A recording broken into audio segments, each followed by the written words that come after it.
Assalamualaikum warahmatullahi wabarakatuh. Bertemu lagi dengan Hani Hairunisa.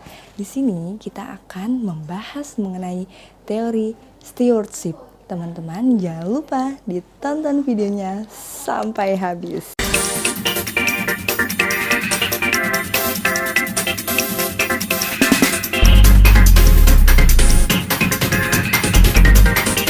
Assalamualaikum warahmatullahi wabarakatuh. Saya Hani Hairunisa dengan NIM 18622013552. Saya dari Prodi S1 Akuntansi Fakultas Ekonomi dan Bisnis Universitas Muhammadiyah Tangerang. Oke teman-teman, di sini kita akan membahas stewardship theory. Ada yang sudah tahu apa itu stewardship theory? Kita langsung bahas saja ya. Jadi, stewardship theory adalah teori yang menggambarkan situasi di mana para manajer tidaklah termotivasi oleh tujuan-tujuan individu, tetapi lebih ditunjukkan pada sasaran hasil utama mereka untuk kepentingan organisasi. Sehingga teori ini mempunyai dasar psikologi dan sosiologi yang telah dirancang, di mana para eksekutif sebagai steward termotivasi untuk bertindak sesuai dengan keinginan prinsipal. Selain itu, perilaku steward tidak akan meninggalkan organisasinya, sebab steward berusaha mencapai sasaran organisasinya. Jadi gimana teman-teman, sudah paham mengenai stewardship theory?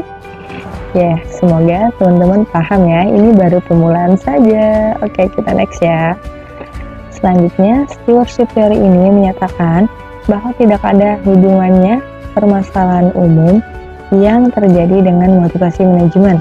Dengan demikian, teori stewardship ini terjadi karena terdapat perbedaan kinerja yang timbul dari situasi struktural di mana manajemen eksekutif mempermudah tindakannya yang efektif. Di sini sama kutipannya dari yang tadi, slide pertama dari Donaldson dan David 1991. Oke, next. Teori stewardship mengasumsikan hubungan yang kuat antara keberhasilan tujuan organisasi dengan kepuasan prinsipal.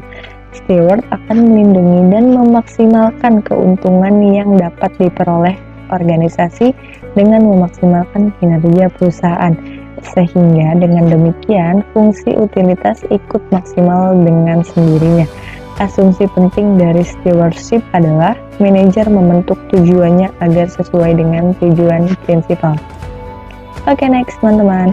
Pada teori stewardship, model of man diasumsikan sebagai seseorang yang memiliki perilaku di mana dia dapat dibentuk agar selalu dapat diajak bekerja sama dalam organisasi, memiliki perilaku kolektif atau berkelompok dengan utilitas tinggi daripada individunya, dan selalu bersedia untuk melayani. Oke, kita lanjut ya teman-teman. Teori stewardship lebih mengedepankan kepentingan dan tujuan organisasi. Teori ini berbeda dengan teori agensi, di mana manajer lebih mengedepankan tujuan pribadinya, khususnya dalam hal ekonomi. Oleh karena itu, manajer yang berperan sebagai steward bergerak untuk memenuhi keinginan prinsipal, dan tingkat loyalitas terhadap organisasi lebih tinggi, sebab steward berusaha mencapai tujuan organisasinya. Menurut Rashid Kaur dan Majaheri 2014. Oke, selanjutnya ada hubungan teori stewardship dengan variabel. Salah satu variabel yang memiliki hubungan dengan teori stewardship adalah economic performance. Terletak para eksekutif atau steward yang memiliki perilaku di mana dia dapat dibentuk agar selalu diajak bekerja sama dalam organisasi, memiliki perilaku berkelompok dengan utilitas yang tinggi dibandingkan dengan individunya, dan selalu bersedia untuk melayani. Sehingga apa teman-teman? Sehingga akan memaksimumkan kinerja keuangan perusahaan. Ketika kinerja keuangan meningkat, maka investor akan tertarik untuk berinvestasi, sehingga harga saham perusahaan meningkat berpengaruh terhadap ekonomi performance. Selanjutnya, ada hubungan teori stewardship dengan variabel. Ini contoh kedua ya teman-teman. Jadi variabel lainnya yang memiliki keterkaitan dengan teori stewardship adalah kualitas laba.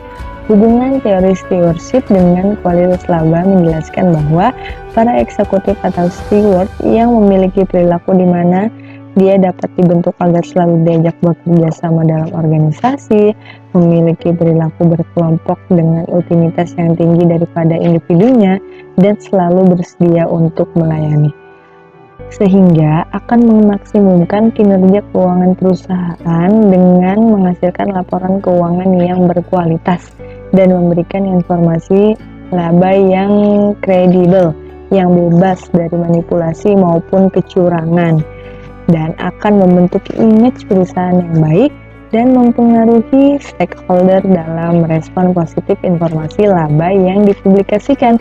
Sehingga apa teman-teman? Sehingga akan berdampak pada tingginya kualitas laba perusahaan. Oke teman-teman, ternyata tadi slide terakhir ya. Jadi teman-teman, teori stewardship itu lebih mementingkan tujuan dari organisasi, bukan tujuan dari individu masing-masing. Jadi teman-teman, dimana manajer ini sebagai steward atau pelayan yang ingin memberikan kepuasan terhadap prinsipal, dimana terjadi hubungan harmonis antara steward atau manajer dengan stakeholder. Jadi teman-teman, jangan sampai terbalik ya antara teori agensi dengan teori steward. Sudah tahu bedanya kan? Mohon maaf apabila ada kata-kata yang salah dalam penyampaian. Saya Hania Hernisa, pamit undur diri. Wassalamualaikum warahmatullahi wabarakatuh.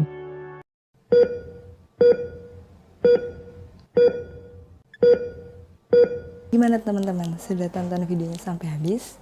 Semoga bermanfaat untuk kalian ya video kali ini mengenai stewardship theory.